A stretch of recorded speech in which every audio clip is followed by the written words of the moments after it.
Ernesto Lumbreras, mexicano, para mejores señas jalisciense, nacido en Ahualulco de Mercado. La poesía es una realidad verbal. Me gusta esa definición de Wallace Stevens cuando habla de la alegría del lenguaje para referirse a la poesía. Es un género literario, aunque Antonio Camarena no estaría de acuerdo en encasillarla como un rubro de la literatura, ¿no? Es la plenitud de la vida. Es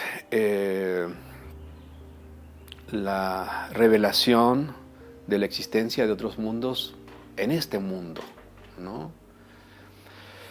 Son palabras con las que nos comunicamos con el prójimo, pero cuando aparecen en un poema, esas mismas palabras adquieren una relevancia inusitada, extraña,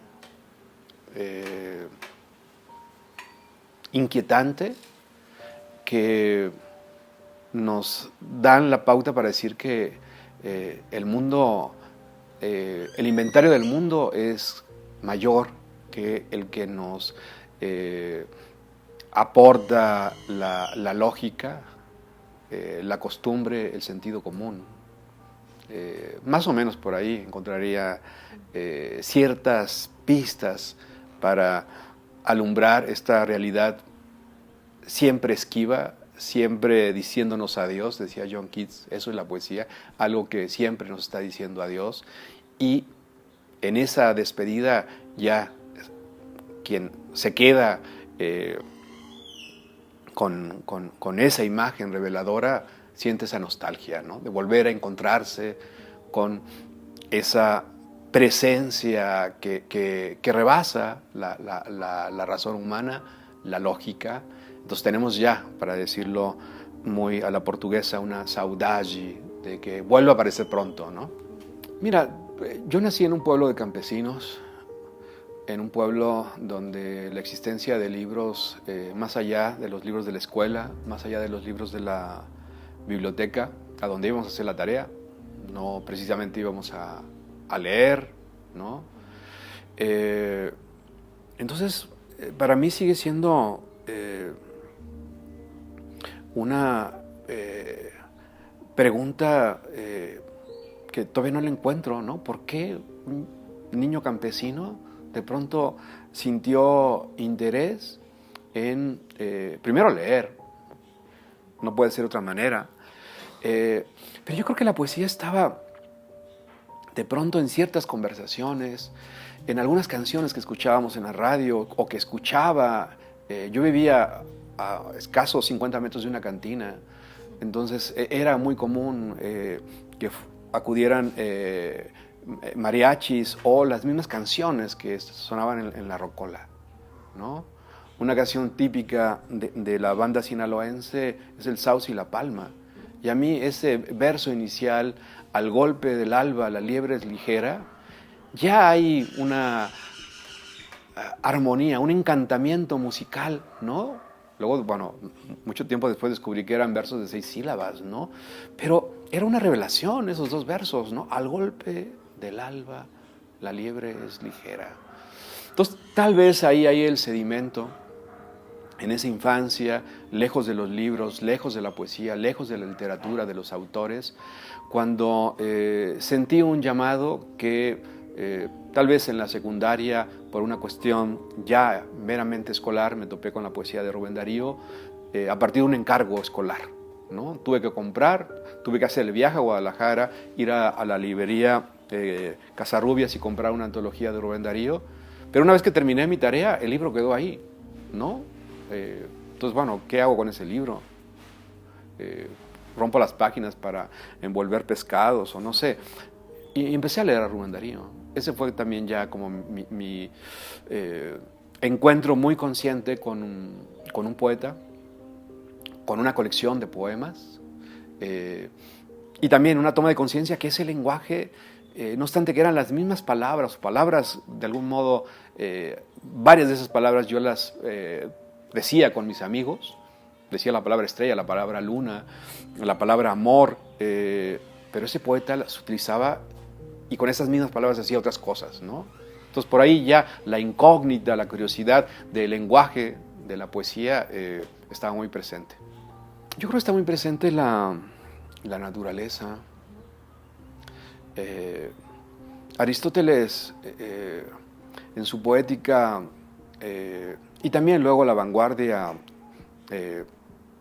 marcaban una distancia respecto a la naturaleza. El poeta no debe imitar la naturaleza, es decir, la gran creadora, la gran poeta. El poeta debe ser como la naturaleza, eso lo dice muy bien Vicente Huidobro, hacer florecer la rosa en el poema. Está muy presente mi infancia en el campo, en ese tiempo que el paso de las estaciones es muy perceptible, no obstante que en Jalisco solamente tenemos dos estaciones, lluvias y secas, pero el cambio de los follajes, de la luz, de la temperatura, de algún modo es un elemento presente desde mi primer libro hasta lo que sigo escribiendo, ¿no?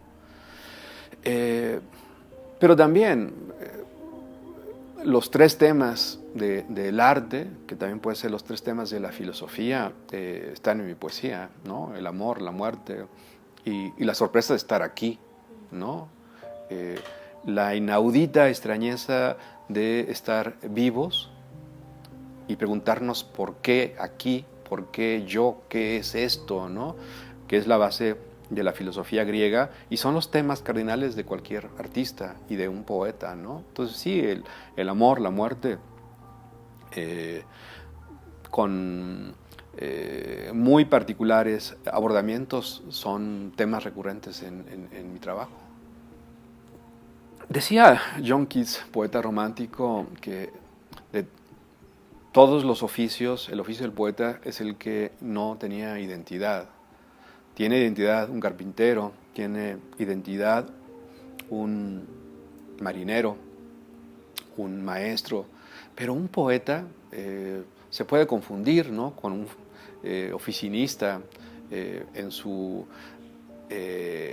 labor propiamente, ¿no? O con un vago, ¿no?, con un tonto que está en un jardín mirando los follajes del parque. A mí me gusta derribar ciertos clichés, especialmente ese de el poeta como un bobo inspirado. Me atrae incorporar la disciplina, el estudio, la curiosidad y empatarlo con un oficio de muchísimas correspondencias y afinidades, que es el oficio del músico. El lenguaje de la poesía y el lenguaje musical tienen muchas correspondencias, pero entre otras es el rigor, ¿no?, la disciplina. Puede existir para ambos, ¿no?, esa zona, ese punto ciego que por comodidad llamamos inspiración, inconsciente, envío, ayuda de la musa, del demonio, del ángel. Pero si no existe lo otro, si no existe el estudio, el rigor, la disciplina, el conocimiento de tu oficio, poco podrás hacer, por muy inspirada que sea tu colaboradora, tu auxiliar en la parte de la inspiración, ¿no? Entonces yo veo al poeta, sí, no puedo negar la posible existencia, porque a lo mejor esa musa, ese inconsciente, esa colaboración está dentro de las mismas palabras, ¿no? Ahí es donde vas a encontrar al ángel, al demonio de la poesía, ¿no?, a la musa de la poesía en el trabajo mismo. Yo creo que sí. Hay también, para continuar con el historial de malos entendidos, que el valor de la poesía reside en que no es útil, ¿no?, que no tiene una finalidad per se, no nos hará mejores ciudadanos. La poesía ni la música pudo impedir el holocausto nazi, no pudo detener a los ejércitos de Franco. Pero, ¿cuál es el propósito, no? ¿Cuál es la incidencia social de la poesía? Y muy especialmente en un momento en que la poesía contemporánea, la poesía en nuestra sociedad, es una actividad periférica, ¿no?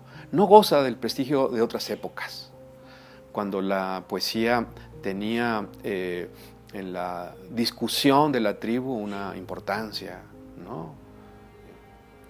Pero también hay una suerte de endogamia de la poesía como un territorio exclusivo de los poetas. Yo soy partidario desde la promoción cultural de que el lenguaje de la poesía puede salir a la calle, puede significar, ¿no? Sacarla de su zona de confort, de sus pasarelas habituales y que aparezca donde menos se le puede imaginar, ¿no? En un hospital, en un cementerio. Yo en algunos talleres con mis alumnos, a veces empiezo, a veces termino, vamos a escribir nuestro epitafio. ¿Por qué le vamos a dejar esa responsabilidad al canterero de poner esas 6, 7 palabras sobre nuestro testimonio de la vida, ¿no? Nuestra despedida o nuestro contacto con los mortales, ¿no? Entonces escribamos nuestro testimonio. Hagamos una especie de haiku, un aforismo de lo que significó la... Y claro, los epitafios es poesía, ¿no? Y tiene que ver con la vida y tiene que ver con la muerte. De nueva cuenta, estudio es una actividad que tiene 8.000 años. Si nos remontamos a los primeros poemas en la civilización china, el Gilgamesh, los poemas védicos en la India, es un oficio que reclama curiosidad, que reclama nuestra inteligencia, nuestra pasión. Y también es una forma de autoconocimiento. Me atrae suscribir y subrayar el lenguaje de la poesía como una forma de conocernos a fondo, sin tabúes, pero también de dialogar con el otro, dialogar con lo otro, ¿no? Es un puente tendido entre esta realidad, con palabras de este mundo, decía Arthur Rimbaud, vamos a otro mundo. Entonces, para alguien que empieza, convendría, entre más pronto destierre estos convencionalismos de lo que es el poeta, muy en la parafernalia del poeta romántico, ¿no? El poeta que se hace en la calle, en la bohemia. Pueden coexistir la bohemia y el estudio, ¿no? Después de que haces tus tareas, creo que las chelas son más ricas, ¿no? Amigos, los invito a que sigan este proyecto Voces Encendidas, un proyecto de acercamiento a la poesía, a los poetas de distintas latitudes, donde la palabra embrujada de la poesía es la invitada estelar.